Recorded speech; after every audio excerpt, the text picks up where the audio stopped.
Hola amigos, bienvenidos a la quinta parte de esta serie de la historia de la salvación. Y hoy continuaremos con la historia de José. Es el interpretador de sueños y uno de los hijos de Jacob. José se dedicaba a cuidar las ovejas de su padre junto a sus hermanos. José era el hijo preferido de Jacob. Lo amaba profundamente, más que a todos sus hijos, pues lo había tenido en su vejez y como muestra de ese amor, le regaló una túnica de muchos colores. José tenía mucha confianza en su papá y le contaba todo lo que pasaba, todo sobre la mala conducta de sus hermanos, y por eso los hermanos no lo veían bien y comenzaron a odiarlo. Tenían celos porque era el preferido de su padre, llegando hasta no querer conversar con José. José no era como los demás. Tenía sueños, pero no eran sueños comunes. Una vez José tuvo un sueño y se lo contó a sus hermanos. Era un sueño en que él y sus hermanos estaban atando gavillas en medio del campo, cuando sucedió que la gavilla de José se levantaba y permanecía en pie, mientras que las de sus hermanos la rodeaban y se inclinaban ante la de José. Y sus hermanos le dijeron: ¿eso quiere decir acaso que tú vas a reinar sobre nosotros o que deseas mandarnos? Y lo odiaron aún más por sus sueños y por lo que decía. Inclusive tuvo José otro sueño que les contó, que el sol, la luna y 11 estrellas se postraban ante él. Su padre, que lo escuchó también, lo reprendió y le dijo: ¿qué sueño es este que has tenido? ¿Acaso yo, tu madre y tus hermanos deberemos postrarnos ante ti? Entonces sus hermanos se pusieron envidiosos con José, y entre tanto Jacob, su padre, meditaba en esto, o sea, que intuía algo más profundo detrás de esa visión.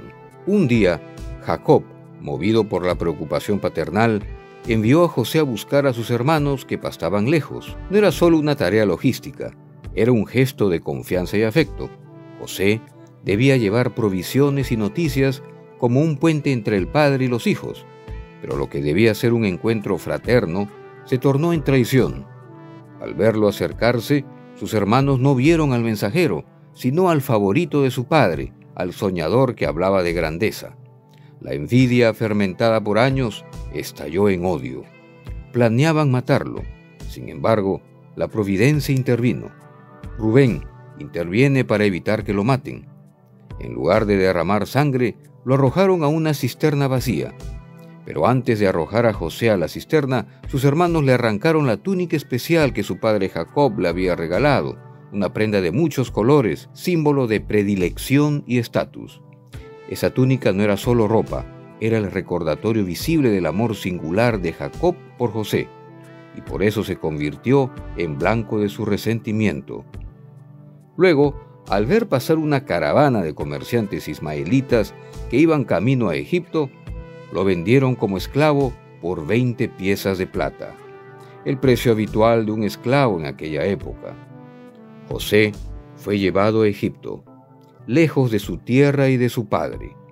Allí comenzaba sin saberlo el camino que lo llevaría a ser instrumento de salvación. Fue comprado por Potifar, un oficial del faraón, y entró en una etapa de prueba, formación y misterio. Tras venderlo como esclavo, los hermanos tramaron una mentira para su padre. Tomaron la túnica de José, la desgarraron y la empaparon con sangre de cabra. Luego regresaron a casa con el corazón endurecido y la mentira preparada. Le mostraron la túnica a Jacob y sin decir una palabra directa, le dejaron sacar sus propias conclusiones. Esto hemos hallado. Reconoce ahora si es la túnica de tu hijo o no. Ya en Egipto, lejos de su tierra y vendido como esclavo, José no se quebró. A pesar de su aparente derrota, brillaba como una luz que no podía ocultarse. Era íntegro, diligente y digno de confianza, y sobre todo, Dios estaba con él. Su presencia era tan evidente que incluso Potifar, un alto oficial del faraón, lo notó, lo puso a cargo de toda su casa, y bajo las manos de José todo prosperaba. Su fidelidad no dependía de sus circunstancias, sino de su fe. Pero no todos estaban contentos. La esposa de Potifar, al ver la influencia creciente de José y su atractivo personal, lo deseó, Pero José, fiel a Dios y a su amo, se negaba diciendo: «No puedo pecar contra Dios». La esposa de Potifar, al verse rechazada por su firmeza y virtud, se sintió humillada. En lugar de admirarlo, lo acusó falsamente, movida por la rabia y el orgullo. Así comenzó una nueva injusticia. De esclavo ejemplar, José fue arrojado a prisión. A los ojos del mundo parecía una caída, pero para Dios era parte de un plan mayor. En la prisión, José no se quebró. Siguió sirviendo, ayudando, confiando. El jefe de la cárcel lo puso a cargo de los demás prisioneros, y allí 2 hombres del faraón fueron encarcelados, el copero y el panadero. Ambos tuvieron sueños extraños. José los escuchó y los interpretó. Al copero le dijo: «Serás restaurado en 3 días». Al panadero, que sería ejecutado. Y así fue. José pidió al copero: «Recuérdame ante el faraón», pero el copero lo olvidó. Y es que a veces sucede así. ¿Cuántas veces haces el bien, ayudas y luego te olvidan? Pero Dios no olvida. Aunque los hombres fallen, Dios sigue escribiendo tu historia. El llamado del faraón y el ascenso de José. 2 años después, el faraón tuvo un sueño inquietante. 7 vacas gordas devoradas por 7 vacas flacas. 7 espigas llenas consumidas por 7 espigas marchitas. Nadie podía interpretarlo. Hasta que el copero recordó: «En la cárcel hay un hebreo que sabe interpretar sueños». José fue llamado, se afeitó, se vistió y se presentó ante el faraón. «Yo no interpreto sueños», dijo José, «pero Dios sí». Y explicó: «Vendrán 7 años de abundancia, seguidos por 7 años de hambre». El faraón quedó impresionado. «¿Dónde hallaremos a alguien como tú en quien esté el Espíritu de Dios?». Y lo nombró gobernador de todo Egipto. Le dio autoridad, vestiduras reales, un anillo, un collar de oro, y lo hace montar en el carro del segundo en autoridad, y le da un nuevo nombre, Safnat Panea. En cuanto al significado del nuevo nombre de José, no es del todo claro, pero hay varias interpretaciones. En la tradición judía se ha entendido como revelador de secretos o Dios habla y vive, en referencia a la capacidad de José para interpretar sueños. Algunos estudiosos sugieren que podría significar algo como Salvador del mundo o el que provee vida, por su papel en salvar a Egipto y otras naciones del hambre. Y el faraón también le da por esposa a Asenat, hija de Potifera, sacerdote de On, una ciudad egipcia, y el significado de su nombre es algo como posesión de la diosa Neit, una deidad egipcia. Algunas tradiciones rabínicas afirman que se convirtió al Dios de Israel antes de casarse con José. Se la presenta como una mujer devota que crió a sus hijos bajo los principios del monoteísmo. Se la nombra como madre de Manasés y Efraín, los 2 hijos de José, que luego se convierten en tribus de Israel. Desde una mirada espiritual, la unión entre José y Asenat representa la providencia divina. Dios bendice a José con una familia en medio del exilio. Entonces José tenía 30 años, cuando comenzó a preparar al país para lo que venía. Los años pasaron, las bodegas de Egipto rebosaron de granos, y luego la tierra se estremeció por la hambruna. Desde Canaán, impulsados por la necesidad, los hermanos de José emprendieron camino hacia la tierra extranjera que ahora gobernaba su hermano en busca de alimentos. Entonces 10 de los hermanos de José fueron a Egipto a comprar trigo, pero Jacob no dejó ir a Benjamín, el hermano de José, porque pensó que podría pasarle algo malo. Cuando los hermanos de José se presentaron ante él, se inclinaron hasta tocar el suelo con la frente. José reconoció a sus hermanos en cuanto los vio, pero hizo como que no los conocía y les preguntó en forma brusca: «¿Ustedes de dónde vienen?». «Venimos de Canaán a comprar trigo», contestaron ellos. Aunque José reconoció a sus hermanos, ellos no lo reconocieron a él. Entonces José se acordó de los sueños que había tenido acerca de ellos y les dijo: «Ustedes son espías, solo vienen a ver cuáles son los puntos débiles del país». Ellos lo negaron que no lo eran, pero José los puso a prueba. Quería ver si habían cambiado. Les habló con dureza como un desconocido. José les dijo: «Les juro por el faraón que no saldrán de aquí hasta que venga su hermano menor. Que vaya uno de ustedes a traerlo». Los demás se quedarán presos. Vamos a ver si es cierto lo que han dicho, y si no es cierto, es que son espías. Lo juro por el faraón». José los tuvo presos a todos ellos durante 3 días, pero al tercer día les dijo: «Yo tengo temor de Dios. Hagan esto y se les perdonará la vida. Si son de veras honrados, dejen en la cárcel a uno de sus hermanos, y los demás vayan y lleven trigo para que coman sus familias. Tráiganme luego a su hermano menor, y veremos si han dicho la verdad. Si no, morirán». Los hermanos aceptaron. Al llegar a su tierra de vuelta, le contaron a su padre Jacob la situación que había acontecido con el hombre que gobernaba aquel país. En el momento de vaciar sus costales, los hermanos de José vieron que en cada costal había una bolsita con el dinero de cada uno de ellos. Al ver las bolsitas con el dinero, tanto ellos como su padre se asustaron. Entonces Jacob les dijo: «Ustedes me están dejando sin hijos. José ya no está con nosotros, Simeón tampoco, y ahora me van a quitar a Benjamín, y siempre el perjudicado soy yo». Entonces Rubén le dijo a su padre que él se encargaría de cuidar a Benjamín cuando lo llevaran con ellos. Los hijos de Jacob tomaron los regalos que su padre les dio para que llevaran, el doble del dinero, y a Benjamín, y se fueron a Egipto. Cuando llegaron ante José, y José vio que Benjamín estaba con ellos, le dijo al mayordomo de su casa que alistara todo para cenar con sus hermanos. Entonces ellos le dijeron al mayordomo que en la boca de cada costal estaba el dinero de cada uno de ellos.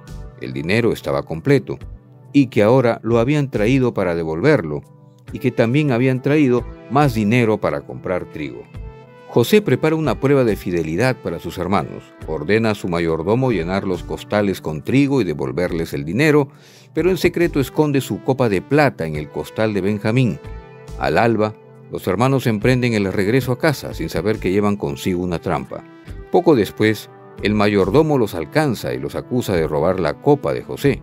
Sorprendidos, los hermanos niegan el robo y proponen que aquel con la copa sea condenado. La copa aparece en el costal de Benjamín, y todos en angustia rasgan sus vestiduras. Vuelven a la ciudad y se postran ante José. Judá, tomado por el dolor, se ofrece como esclavo en lugar de Benjamín. Con voz temblorosa, le cuenta a José sobre su anciano padre y el vínculo profundo que tiene con el joven. Si Benjamín no vuelve, el corazón del padre se romperá de tristeza. Judá suplica que lo tome a él como esclavo, pero que deje ir al muchacho, que no podía volver sin él, que no quería presenciar el sufrimiento de su padre. José ya no pudo más. «¡Fuera todos!», gritó. Los sirvientes se retiraron confundidos, y entonces, con lágrimas incontenibles, dijo: «Yo soy José, su hermano». Hubo silencio. Los hermanos quedaron paralizados, atrapados entre la culpa y el desconcierto, pero José, en lugar de condena, ofreció abrazo. Donde podría haber reproches, hubo perdón, y con voz temblorosa que resonaba como un eco de esperanza les dijo: «Ustedes pensaron hacerme mal, pero Dios lo transformó en bien, para salvar muchas vidas». José, ya reconciliado con sus hermanos, les revela su autoridad en Egipto y les pide que traigan a su padre cuanto antes. Les promete alimento, refugio y protección en la región de Gosén, pues aún quedan 5 años de hambre. La emoción inunda a José. Abraza a Benjamín con lágrimas y luego besa a cada uno de sus hermanos. Por fin, vuelven a hablarle con confianza. La noticia llega al faraón, quien se alegra y ofrece generosamente lo mejor del país a la familia de José. Ordena enviar carretas, provisiones y ropa nueva. Benjamín recibe regalos especiales. Antes de partir, José les aconseja en tono fraternal: «No discutan en el camino». Al llegar a Canaán, los hermanos cuentan a Jacob que José está vivo y gobierna Egipto. El anciano, incrédulo al principio, se llena de esperanza al ver las carretas enviadas por su hijo. Decide partir diciendo: «Me basta saber que vive. Iré a verlo antes de morir». Durante la travesía, Jacob ofrece sacrificios en Beerseba. Dios lo llama en visión, lo tranquiliza y le promete que hará de su familia una gran nación en Egipto. Le dice: «Cuando mueras, José estará a tu lado». Jacob emprende el viaje con todos los suyos, hijos, nietos, rebaños, 70 personas en total. Al llegar a Gosén, José corre al encuentro de su padre, lo abraza largamente y llora sobre su hombro. Jacob, con el corazón pleno, dice: «Ya puedo morir, he visto a mi hijo con vida». José organiza la presentación ante el faraón. Le explica que su familia es de pastores, para que se establezcan en Gosén, lejos del trato con los egipcios. Así se cumple el plan divino. La descendencia de Israel encuentra refugio, unidad y esperanza en tierra extranjera. El faraón recibió a la familia de José con generosidad, les dio la tierra de Gosén, fértil y apartada, ideal para pastores. Allí vivieron en paz. José presentó a su padre ante el faraón y Jacob lo bendijo. La familia creció, se fortaleció y así comenzó la etapa de Israel en Egipto. Jacob murió en Egipto, pero pidió ser sepultado en Canaán. José cumplió su deseo. Lo embalsamaron, lo llevaron con un gran cortejo y lo sepultaron en la cueva de Macpela, junto a Abraham e Isaac. Después de la muerte de Jacob, los hermanos temieron que José se vengara. Le enviaron un mensaje: «Nuestro padre pidió que nos perdonaras». José lloró y les dijo: «¿Acaso estoy en el lugar de Dios? Ustedes pensaron hacerme mal, pero Dios lo transformó en bien y los consoló, los cuidó, porque el perdón era más fuerte que el pasado». José vivió 110 años, murió en Egipto, vio crecer a sus hijos, a los hijos de sus hijos, y antes de morir hizo una promesa profética: «Dios los visitará y los sacará en esta tierra hacia la tierra que prometió a Abraham, Isaac y Jacob». Y les pidió también que cuando eso ocurra, lo lleven con ellos, porque José nunca dejó de creer en las promesas de Dios. La figura de José en el Antiguo Testamento anticipa con sorprendente profundidad la vida y misión de Jesucristo. Paralelismos más significativos entre José y Jesucristo. José era el hijo amado de su padre Jacob, y Jesús es el hijo amado del Padre. José fue enviado por su padre a buscar a sus hermanos, y Jesús es enviado por el Padre a buscar a los perdidos. José es rechazado y traicionado por sus hermanos, y Jesús fue rechazado por los suyos. Vendieron a José por 20 piezas de plata, y Jesús fue entregado por Judas por 30 piezas de plata. José fue despojado de su túnica, y Jesús fue despojado de sus vestiduras. José fue acusado falsamente y encarcelado, y Jesús fue acusado falsamente y condenado injustamente.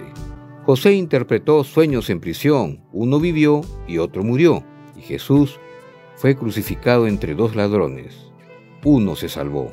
José fue exaltado por el faraón como salvador de Egipto, y Jesús fue exaltado por el Padre como salvador del mundo. José perdonó a sus hermanos y los salvó del hambre, y Jesús perdona y salva a quienes lo traicionaron.